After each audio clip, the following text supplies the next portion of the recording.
মৰমৰ ছাত্ৰ ছাত্ৰীসকল, আজি আমি নৱমমান শ্ৰেণীৰ গণিতত থকা বহুপদ ৰাশিৰ বিষয়ে আলোচনা কৰিম। এই বহুপদ ৰাশিনো কি, ইয়াৰ ধৰ্ম কেনে, ইয়াৰ বৈশিষ্ট্য কেনে, এইবিলাকৰ বিষয়ে আলোচনা কৰিম। এই বহুপদ ৰাশিৰ এইবিলাকৰ বিষয়ে আলোচনা কৰিব যোৱাৰ আগতে আমি কিছুমান টাৰ্মৰ বিষয়ে জানি ল'ব লাগিব। অৱশ্যে ইতিমধ্যে এই টাৰ্মবিলাক তোমালোকে আগৰ শ্ৰেণীসমূহত পাই আহিছা। চলক, ধ্ৰুৱক, সহক, সূচক, ঘাত, এইবিলাকৰ বিষয়ে তোমালোকে ইতিমধ্যে আগৰ শ্ৰেণীসমূহত পাই আহিছা। আটাইতকৈ গুৰুত্বপূৰ্ণ বিষয় হ'ল বা টাৰ্ম হ'ল চলক, যাক ইংৰাজীত ভেৰিয়েবল বুলি কোৱা হয়। এই চলক কি? চলকৰ বিষয়ে আমি জনাৰ কাৰণে কিছুমান উদাহৰণ ল'ম। ধৰা হ'ল, মই যদি তোমালোকক সোধো যে এটা বৰ্গৰ পৰিসীমা কিমান, তেতিয়াহ'লে তোমালোকে কি উত্তৰ দিবা? নিশ্চয় ক'বা, এনেকে লিখো, বৰ্গৰ পৰিসীমা সমান 4 ইনটু এটা বাহুৰ কি বুলি লিখিম আমি? জোখ।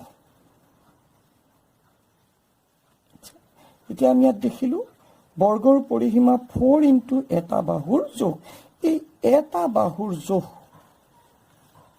এই এটা বাহুৰ জোখ বুলি নিলিখি ইয়াক আমি এটা চিহ্নৰ দ্বাৰা সূচিত কৰিব পাৰোঁ। ধৰা হ'ল, চিহ্নটো মই 4x, অৰ্থাৎ চিহ্নটো মই x বুলি চিহ্নিত কৰিলোঁ। এই xটোৱে কি বুজাইছে? এই xটোৱে কি বুজাইছে? যিকোনো বৰ্গৰ এটা বাহুৰ জোখ বুজাইছে।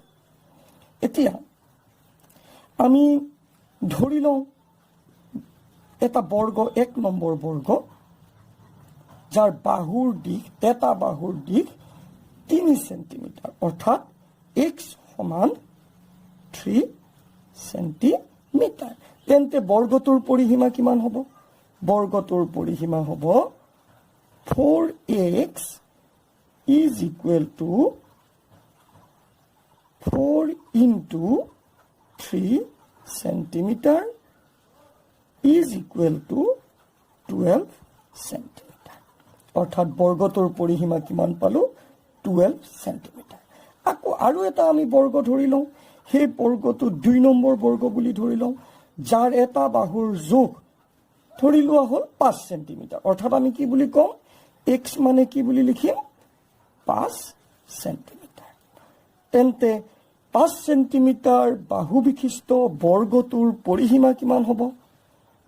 4x is equal to 4 into 5 centimeter is equal to 20 centimeter.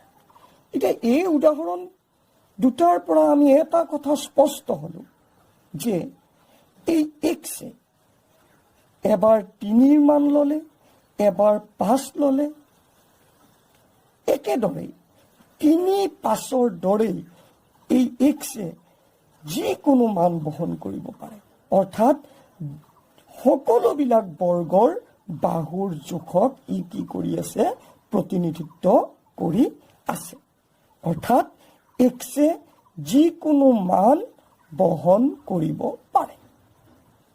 ইয়াৰ দ্বাৰা আমি এটা কথা স্পষ্ট হলো যে এটা চিহ্ন, যি চিহ্নই সকলোবিলাক বা যিকোনো বাস্তৱ মান কঢ়িয়াব পাৰে বা বহন কৰিব পাৰে, তেনেবিলাক চিহ্নকে আমি কি বুলি ক'ম? চলক বুলি ক'ম। ইয়াত এক্সক আমি কি বুলি ক'ম? এক্স এটা চলক। এক্স এটা চলক। এতিয়া সংক্ষেপতে আমি চলকৰ সংজ্ঞা কেনেদৰে দিব পাৰোঁ? আমি চলকৰ সংজ্ঞা কেনেদৰে দিব পাৰোঁ? কেনেদৰে দিব পাৰোঁ চলকৰ সংজ্ঞা? যে এটা চিহ্ন, চলক এটা চিহ্ন, চলক এটা চিহ্ন যিয়ে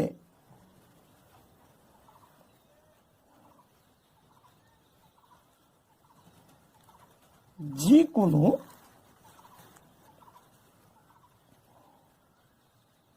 বাস্তৱ মান ল'ব।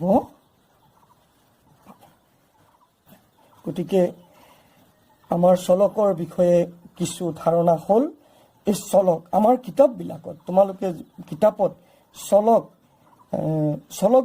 চলকবিলাক কিহেৰে সূচিত কৰা দেখিবা, যেনে এক্স, ৱাই, জেড আদি বৰ্ণৰ দ্বাৰা কি কৰা দেখিবা, সূচিত কৰা দেখিবা।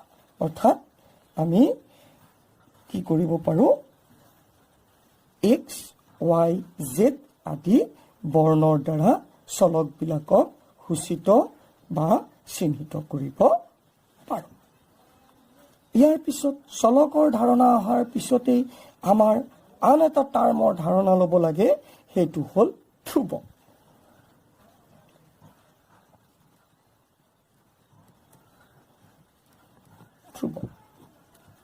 সেইটো হ'ল ধ্ৰুৱক। এতিয়া ধ্ৰুৱক কি? আমাৰ ওপৰৰ উদাহৰণত আমি দেখিলোঁ, কি পালোঁ, 4x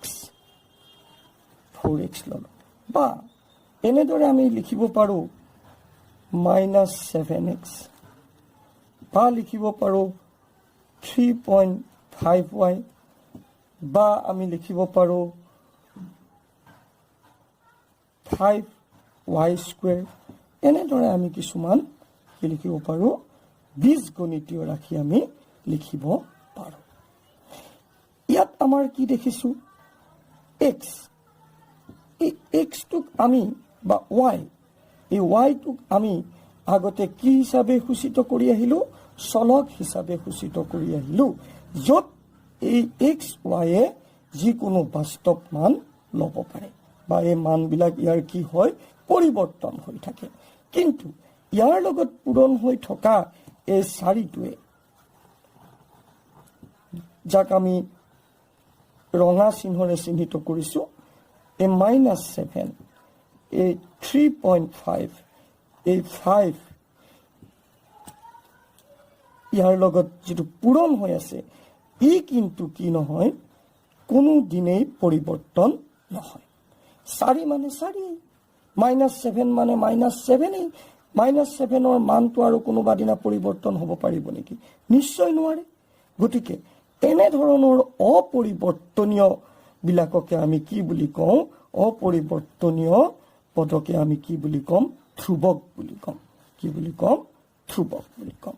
ইয়াত ধ্ৰুৱকবিলাক কি পালোঁ, 4 পালোঁ, -7 পালোঁ, 3.5 পালোঁ, 5 পালোঁ। ই কি, অপৰিৱৰ্তনীয়।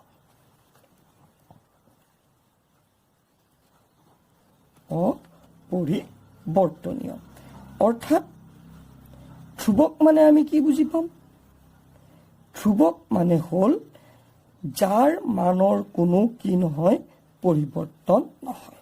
ধ্ৰুৱকবিলাক সদায় স্থিৰ। ধ্ৰুৱকবিলাক কি হয়, সদায় কি হয়, স্থিৰ।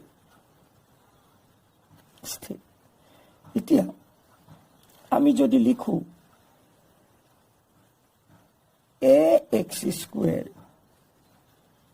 প্লাছ bx, এই বীজগণিতীয় ৰাশিটোত ইয়াক চলক হিচাপে আমাৰ কি আছে, x আছে, আৰু এই a b এইবিলাকক আমি কি বুলি ক'ব পাৰোঁ, ধ্ৰুৱক বুলি ক'ব পাৰোঁ। এতিয়া নিশ্চয় তোমালোকৰ ধাৰণা হ'ল চলক, ধ্ৰুৱক এইবিলাকনো কি। আজিৰ বিষয়বস্তু বহুপদ।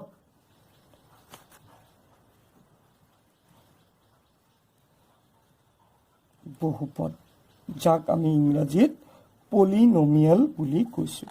এই বহুপদৰ ধাৰণাৰ কাৰণে আমি আগবাঢ়িম। ধাৰণা কৰাৰ কাৰণে আমি কিছুমান উদাহৰণ ধৰি ল'ম। বীজগণিতীয় ৰাশি লওঁ 5 এটা বীজগণিতীয় ৰাশি। ঠিক তেনেকে 7x এটা বীজগণিতীয় ৰাশি। x² প্লাছ 3x এটা কি বীজগণিতীয় ৰাশি। এই বীজগণিতীয় ৰাশি কেইটাত আমাৰ চলক কি আছে? ইয়াত x আছে, ইয়াতেও x আছে, ইয়াত কি আছে? দেখাত আমাৰ পোনপটীয়াকে লক্ষ্য কৰিলে দেখা পাওঁ 5 এটা ধ্ৰুৱ, কিন্তু ইয়াৰ লগতো আমাৰ এটা চলক থকা বুলি ধৰি ল'ব পাৰোঁ। যেনে তোমালোকে চাবা 5 মানে কি লিখিব পাৰোঁ? 5 ইনটু 1 লিখিব পাৰোঁ। এতিয়া চাবা 5 ইনটু 1 মানে কি লিখিব পাৰি? যদি মই ইয়াক ঘাত আকাৰে বনাওঁ চলকৰ সূচক হিচাপে, তেতিয়া x⁴, অৰ্থাৎ আমি আগতে পাই আহিছোঁ x চলকৰ ওপৰৰ সূচকটো যদি 0 হয় তেতিয়া তাৰ ৰিজাল্টটো আমাৰ কি হয়? 1 হয়। অৰ্থাৎ 5 মানে আমি কি লিখিব পাৰোঁ? ইয়াত এটা চলক পূৰণ হৈ আছে যাৰ সূচক 0, অৰ্থাৎ ইয়াৰ সূচক কিমান আছে? 5ৰ সূচক তেতিয়াহ'লে আমি কি লিখিব পাৰোঁ? চলকৰ সূচক, কাৰ সূচক?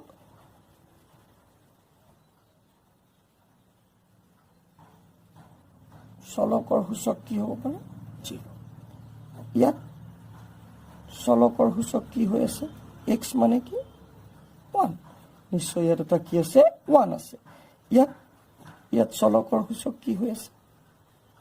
কি হৈ আছে? নিশ্চয় ইয়াতে কি আছে? 2, আৰু ইয়াতে কি আছে? নিশ্চয় 1। 2 আৰু 1। এতিয়া কি দেখা পালোঁ? এই বীজগণিতীয় ৰাশি কেইটাত চলক xৰ সূচক কি আছে? 0, 1 আৰু 2। এই 0, 1, 2 এইকেইবিলাক কি সংখ্যা বুলি ক'ব পাৰোঁ? আমি পূৰ্ণ সংখ্যা। কি ক'ব পাৰোঁ? পূৰ্ণ সংখ্যা বুলি ক'ব পাৰোঁ, বা পূৰ্ণ সংখ্যা। গতিকে দেখা গ'ল যিবিলাক বীজগণিতীয় ৰাশিৰ চলকৰ সূচকবিলাক পূৰ্ণ সংখ্যা হয় তেনেবোৰ বীজগণিতীয় ৰাশিকেই আমি বহুপদ বুলি কওঁ। অৰ্থাৎ ইয়াত 5, 7x, x² প্লাছ 3x একোটা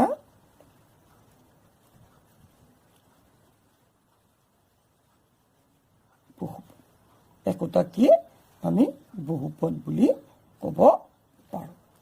এতিয়া আকৌ কৈছোঁ যে বহুপদ বুলিলে কি বুজা? বহুপদ বুলিলে আমি কি বুজি পাওঁ?